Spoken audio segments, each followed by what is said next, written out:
नमस्कार विद्यार्थी मित्रांनो, स्मार्ट अभ्यास या यूट्यूब चॅनलवर आपले मनापासून स्वागत आहे. आज दिनांक 4 डिसेंबरच्या ज्या महत्त्वपूर्ण चालू घडामोडी असणार आहेत, त्याचा अभ्यास या व्हिडिओच्या माध्यमातून आपण करणार आहोत. तत्पूर्वी आपण जर चॅनलवर नवीन असाल तर चॅनलला सबस्क्राईब करून घ्या. व्हिडिओ जर आवडला तर व्हिडिओला लाईक करा. तसेच हा व्हिडिओ आपल्या विद्यार्थी मित्रांपर्यंत नक्की शेअर करा, जेणेकरून याचा फायदा आपल्या मित्रांना सुद्धा होईल. चला मग सुरुवात करूया आजच्या चालू घडामोडींना. आणि आजच्या चालू घडामोडीचा पहिला प्रश्न असणार आहे की नुकतेच भारताचा 55वा व्याघ्र प्रकल्प घोषित करण्यात आला. तो कोणत्या राज्यात आहे?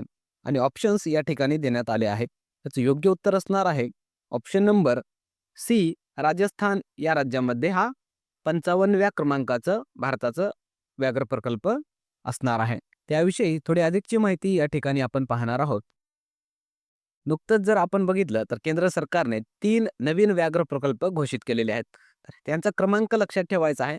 53, 54 आणि 55 असे आता एकूण भारतामध्ये 55 व्याघ्र प्रकल्प हे झालेले आहेत. तर 53वा कोणता आहे? तर राणीपूर, जे की उत्तर प्रदेश या राज्यामध्ये आहे. 54वा व्याघ्र प्रकल्प आहे वीरांगना दुर्गावती, जे की मध्य प्रदेश या राज्यात आहे. 55वा व्याघ्र प्रकल्प धौलपूर करोली, जे की राजस्थान या राज्यामध्ये आहे. हे अत्यंत महत्त्वाचे 3 नाव आहेत, ते आपल्याला लक्षात ठेवायचे आहेत. आपल्या परीक्षेमध्ये ते विचारतात. त्यानंतर आपल्याला लक्षात ठेवायचं आहे, की भारताचा पहिला व्याघ्र प्रकल्प जिम कार्बेट आहे, जे की उत्तराखंड या राज्यात आहे. तसेच जागतिक व्याघ्र दिवस 26 जुलैला साजरा करतात. आणि भारतात व्याघ्र प्रकल्पाला सुरुवात कधी झालेली आहे? हा सुद्धा प्रश्न खूप वेळेस आपल्या परीक्षांमध्ये विचारण्यात आलेला आहे. तर त्याची सुरुवात झालेली आहे 1973 या वर्षामध्ये. हे लक्षात ठेवायचं आहे. त्यासोबतच महाराष्ट्रातील एकूण किती व्याघ्र प्रकल्प आहेत हे सुद्धा माहिती असणं गरजेचं आहे. तर महाराष्ट्रात एकूण 6 व्याघ्र प्रकल्प आहेत. ते कोणते आहेत? तर पहिला आहे मेळघाट, जे की अमरावती या जिल्ह्यामध्ये आहे. तसेच ताडोबा चंद्रपूर जिल्ह्यात आहे. पेंच नागपूर या जिल्ह्यामध्ये आहे. बोर व्याघ्र प्रकल्प हे वर्धा या जिल्ह्यात आहे. सातारा व्याघ्र प्रकल्प हा 3 जिल्ह्यांमध्ये पसरलेला आहे. याचं क्षेत्र सातारा, सांगली आणि कोल्हापूर हे आपल्याला लक्षात ठेवायचं आहे. तसेच नवेगाव नागझिरा व्याघ्र प्रकल्प आहे, जे की भंडारा, गोंदिया या 2 जिल्ह्यांमध्ये त्याचं क्षेत्र आहे. त्यानंतर पुढचा प्रश्न असणार आहे की नुकतेच भारत व मलेशिया या 2 देशांच्या दरम्यान कोणते सैन्य अभ्यास सुरू झाले आहे? आणि ऑप्शन्स या ठिकाणी देण्यात आले आहेत. याचं योग्य उत्तर असणार आहे ऑप्शन नंबर बी, हरिमऊ शक्ती असं त्या सैन्य अभ्यासाचं नाव असणार आहे. त्याविषयी थोडी अधिकची माहिती आपण या ठिकाणी पाहणार आहोत. हे जे हरिमऊ सैन्य शक्तीच अभ्यास आहे, त्याचा लक्षात ठेवायचा आहे की जे भारत आणि मलेशिया या 2 देशांच्या दरम्यान सुरू आहे. याचा कालावधी असणार आहे 2 डिसेंबर ते 15 डिसेंबर आणि ठिकाण असणार आहे मित्रांनो मलेशिया या देशामध्ये हे सध्या सैन्य अभ्यास सुरू आहे. त्यासोबतच जे भारत आणि मलेशिया आहे त्या 2 दरम्यान इतर 2 सैन्य अभ्यास सुद्धा होतात. जसं समुद्र लक्ष्मण आणि उदार शक्ती हे सुद्धा आपल्याला माहिती असायला पाहिजे. त्यासोबतच जे इतर सैन्य अभ्यास झालेले आहेत 2024 या वर्षामध्ये ते आपल्याला माहिती असणं गरजेचं आहे. पहिला आहे डेझर्ट सायक्लॉन, जे की भारत आणि UAE या 2 देशांच्या दरम्यान झालेला आहे. सहयोग काईजिन नावाचा सैन्य अभ्यास भारत व जपान देशाच्या दरम्यान झालेला आहे.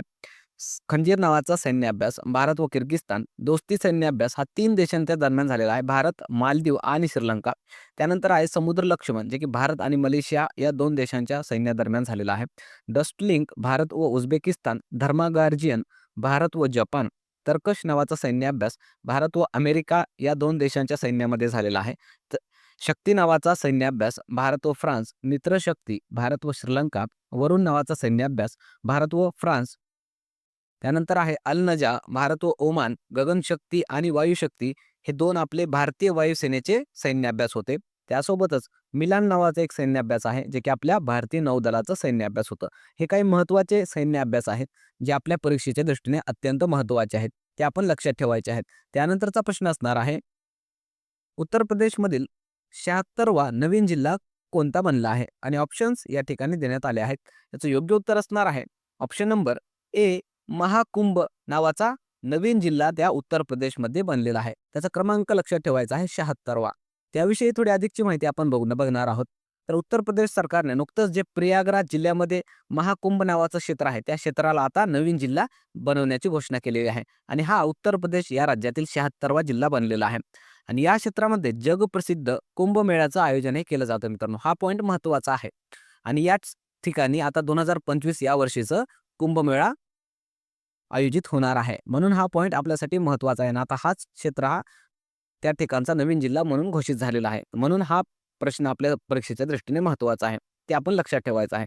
त्यासोबतच उत्तर प्रदेशचा उल्लेख आहे, तर उत्तर प्रदेशविषयी आपल्याला काही गोष्टी माहिती असायला पाहिजे. जसं राजधानी आहे लखनौ, मुख्यमंत्री आहेत योगी आदित्यनाथ, राज्यपाल आहेत आनंदीबेन पटेल. त्यानंतर पुढचा प्रश्न बघण्या अगोदर व्हिडिओ कसा वाटला ते कमेंटमध्ये नक्की सांगायचं आहे. चॅनलवर नवीन असाल तर चॅनलला सबस्क्राईब करून घ्यायचं आहे. तसेच हा व्हिडिओ आपल्या विद्यार्थी मित्रांपर्यंत नक्की शेअर करा, जेणेकरून याचा फायदा आपल्या मित्रांना सुद्धा होईल. चला मग त्यानंतरचा प्रश्न असणार आहे की नुकतेच कोणत्या राज्यातील पारंपरिक घरचोला साडीला GI टॅग देण्यात आला आहे? आणि ऑप्शन्स या ठिकाणी देण्यात आले आहेत. याचं योग्य उत्तर असणार आहे ऑप्शन नंबर सी, गुजरात या राज्यातील जी पारंपरिक घरचोला नावाची साडी आहे त्याला नुकतंच GI टॅग देण्यात आलेला आहे. त्याविषयी थोडी अधिकची माहिती आपण बघणार आहोत. हे लक्षात ठेवायचं आहे, गुजरात राज्यातील घरचोला साडी त्याला GI टॅग देण्यात आलेला आहे. आणि हा GI टॅग काय असतं, तर एखादं ठिकाण आहे, त्या ठिकाणी समजा काहीतरी युनिक अशी वस्तू बनत असेल किंवा मग त्या ठिकाणी येत असेल, तर तिला केंद्र सरकारकडून GI टॅग हे दिलं जात असतं. त्या ठिकाणचं एक वैशिष्ट्यपूर्ण असं ती गोष्ट असते म्हणून. तर त्या संदर्भामधला हा प्रश्न आहे, ते आपल्या परीक्षेत विचारलं जातं. त्यानंतर आपल्याला हे पण मुद्दा लक्षात ठेवायचा आहे, की हे जे काही GI टॅग आहे ते द्यायला सुरुवात झालेली आहे 1999 या वर्षापासून एक कायदा करण्यात आला होता त्या संदर्भामधला. आणि सर्वात पहिल्यांदा GI टॅग कोणाला देण्यात आला होता, तर दार्जिलिंगची चहा. हे आपल्याला अवश्य लक्षात ठेवायचं आहे. हा प्रश्न पण बऱ्याचशा परीक्षांमध्ये विचारण्यात आलेला आहे. त्यानंतर पुढचा प्रश्न असणार आहे, नुकतेच जागतिक व्यापार संघटना अर्थात वर्ल्ड ट्रेड ऑर्गनायझेशनचे नवीन प्रमुख कोण बनले आहेत? आणि ऑप्शन्स या ठिकाणी देण्यात आले आहेत.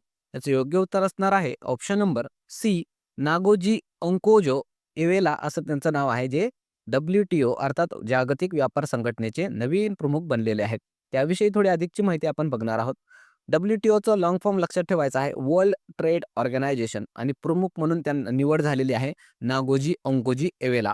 आणि या पदावर नियुक्त होणाऱ्या पहिल्या महिला होत्या आणि दुसऱ्यांदा त्यांची याच पदावर पुनर्नेमणूकही करण्यात आलेली आहे. हा पॉईंट आपल्यासाठी महत्त्वाचा आहे, स्टार करून ठेवायचा आहे. त्यासोबतच आपल्याला हे सुद्धा लक्षात ठेवायचं आहे, की जे WTO आहे त्याची स्थापना झालेली आहे 1995 या वर्षी.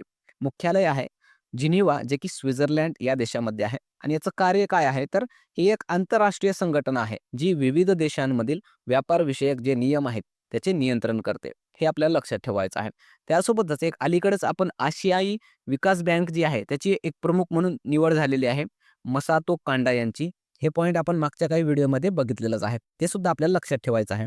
त्यानंतर पुढचा प्रश्न असणार आहे, नुकतेच 72वे महाबोधी महोत्सवाचे आयोजन कोठे करण्यात आले? आणि ऑप्शन्स या ठिकाणी देण्यात आले आहेत. याचं योग्य उत्तर असणार आहे ऑप्शन नंबर बी, मध्य प्रदेश या राज्यामध्ये हे महाबोधी महोत्सव आयोजित करण्यात आलेलं होतं. त्याविषयी थोडी अधिकची माहिती आपण या ठिकाणी बघणार आहोत. याचा क्रमांक लक्षात ठेवायचा आहे, 72व्या क्रमांकाचं हे महोत्सव होतं महाबोधी. ठिकाण होतं मध्य प्रदेशमधील सांची स्तूप या ठिकाणी. तसेच आपल्याला हा पॉईंट सुद्धा लक्षात ठेवायचा आहे, जे सांची स्तूप आहे मध्य प्रदेश राज्यामधलं, ते जागतिक वारसा स्थळांच्या यादीमध्ये येतं मित्रांनो. हा पॉईंट महत्त्वाचा आहे. त्यानंतर पुढचा प्रश्न असणार आहे, यशवंतराव चव्हाण राज्यस्तरीय पुरस्कार 2024 कोणाला देण्यात आला? आणि ऑप्शन्स या ठिकाणी देण्यात आले आहेत. याचं योग्य उत्तर असणार आहे option number A, doctor Jaysingrao Pawar यांना नुकताच हा यशवंतराव चव्हाण राज्यस्तरीय पुरस्कार देण्यात आलेला आहे. त्याविषयी थोडी अधिकची माहिती आपण बघणार आहोत. हा जो काही पुरस्कार आहे त्याचं नाव आहे पूर्ण यशवंतराव चव्हाण राज्यस्तरीय पुरस्कार, जो की 2024 या वर्षासाठी डॉक्टर जयसिंग पवार यांना देण्यात आलेला आहे. आणि हे जयसिंगराव पवार जे आहेत ते प्रसिद्ध इतिहास लेखक आहेत. त्यांनी बऱ्याचशा महाविद्यालयीन विद्यार्थी असतील, स्पर्धा परीक्षेचे विद्यार्थी असतील, त्यांच्यासाठी पुस्तके लिहिलेले आहेत. हे आपल्याला माहिती असायला पाहिजे. आणि नुकतंच यांना शरद पवार यांच्या हस्ते हे पुरस्कार देण्यात आलेला आहे. आणि हे पुरस्कार कोण देतं, तर मुंबई या ठिकाणी असणारं यशवंतराव चव्हाण सेंटर हे पुरस्कार देत असतं. याची सुरुवात झालेली आहे 1990 पासून आणि पुरस्काराची रक्कम असते 2 लाख रुपये. या गोष्टी आपण लक्षात घ्यायच्या आहेत. त्यासोबतच जे इतर पुरस्कार 2024 या वर्षामध्ये देण्यात आलेले आहेत ते सुद्धा आपल्याला माहिती असणं गरजेचं आहे. जसं मिस वर्ल्ड 2024 ची विजेता बनली आहे क्रिस्टिना पिचकोवा. मिस युनिव्हर्स बनलेली आहे शनिस पलासियो. ज्ञानपीठ 2023 पुरस्कार देण्यात आलेला आहे गुलजार व रामभद्राचार्य यांना. 33वा सरस्वती सन्मान प्रभा वर्मा यांना देण्यात आलेला आहे. लता मंगेशकर पुरस्कार 2024चा अमिताभ बच्चन यांना देण्यात आला आहे. दादासाहेब फाळके 2024, मिथुन चक्रवर्ती यांना आणि MS स्वामीनाथन 2023चा पुरस्कार BR कंबोज यांना देण्यात आलेला आहे. त्यासोबतच जे साहित्य अकादमीचे पुरस्कार आहेत मराठी संदर्भामधले ते आपल्याला लक्षात ठेवायचे आहेत. साहित्य अकादमी मराठी बालसाहित्याचा पुरस्कार भारत सासने यांच्या समशेर आणि भूतबंगला या कादंबरीला देण्यात आलेला आहे. तसेच साहित्य अकादमी मराठी युवा साहित्याचा पुरस्कार देवीदास सौदागर यांच्या उस्वन या कादंबरीला देण्यात आलेला आहे. हे 2 साहित्य अकादमीचे पुरस्कार अत्यंत महत्त्वाचे आहेत. यावर वारंवार आपल्या परीक्षांमध्ये प्रश्न हे विचारले जातात. म्हणून हे स्टार करून ठेवायचे आहेत. त्यानंतर पुढचा प्रश्न असणार आहे, विश्व संगणक साक्षरता दिवस कधी साजरा करण्यात आला? आणि ऑप्शन्स या ठिकाणी देण्यात आले आहेत. योग्य उत्तर असणार आहे ऑप्शन नंबर ए 2 डिसेंबर हा नुकताच विश्व संगणक साक्षरता दिवस म्हणून साजरा करण्यात आलेला आहे. त्याविषयी थोडी अधिकची माहिती आपण बघणार आहोत. हे जे काही विश्व संगणक साक्षरता दिवस साजरा करण्यात येतो याचा उद्देश काय आहे, तर संगणक साक्षरतेविषयी जनजागृती करण्यासाठी हा दिवस दरवर्षी 2 डिसेंबरला साजरा करण्यात येतो. हे आपण लक्षात ठेवायचं आहे. त्यासोबतच कॉम्प्युटरविषयी काही पॉईंट्स आपण लक्षात ठेवायचे आहेत. जसं भारताचं पहिलं सुपर कॉम्प्युटर त्याचं नाव लक्षात ठेवायचं आहे, परम 8000 त्याचं असं नाव आहे. तसेच भारतात सुपर कॉम्प्युटरचे जनक कोण आहेत, तर हे विचारलं जाऊ शकतं, ते विजय भटकर आहेत. त्यासोबतच जगातील सध्या सर्वात शक्तिशाली आता सुपर कॉम्प्युटर कोण आहे, तर अमेरिकेतलं फ्रंटियर हे जगातलं सर्वात शक्तिशाली असं सुपर कॉम्प्युटर सध्या आहे. हे आपण लक्षात ठेवायचे आहेत एक्स्ट्रा पॉईंट सुद्धा. त्यानंतर कालच्या ज्या काही महत्त्वाच्या घडामोडी होत्या त्याचा एकदा आपण या ठिकाणी क्विक रिव्हिजन करणार आहोत. तर पहिला प्रश्न आपण घेतला होता की नुकतेच ICC चे नवीन अध्यक्ष कोण बनले आहेत, आणि याचं योग्य उत्तर होतं ऑप्शन नंबर बी जय शाह. त्यानंतरचा प्रश्न आपण घेतला होता, नुकतेच फेंगल चक्रीवादळ कोणत्या राज्यात आले होते, आणि याचं उत्तर होतं ऑप्शन नंबर सी तामिळनाडू या राज्यामध्ये हे नुकतंच फेंगल नावाचं चक्रीवादळ आलं होतं. याविषयी आपण डिटेलमध्ये कालच्या व्हिडिओमध्ये अभ्यास केलेला आहे. त्यानंतरचा प्रश्न होता, अमेरिकेच्या FBI प्रमुख म्हणून कोणत्या भारतीय वंशाच्या व्यक्तीची नियुक्ती करण्यात आली आहे, आणि याचं उत्तर होतं option number D Kashyap Patel यांची FBI प्रमुख म्हणून नियुक्ती करण्यात आलेली आहे. त्यानंतरचा प्रश्न आपण घेतला होता की नुकतेच भारत व कंबोडिया यांच्या दरम्यान सैन्याभ्यास कोठे पार पडला, याचं योग्य उत्तर होतं ऑप्शन नंबर ए पुणे या ठिकाणी हे सैन्याभ्यास पार पडलेला आहे.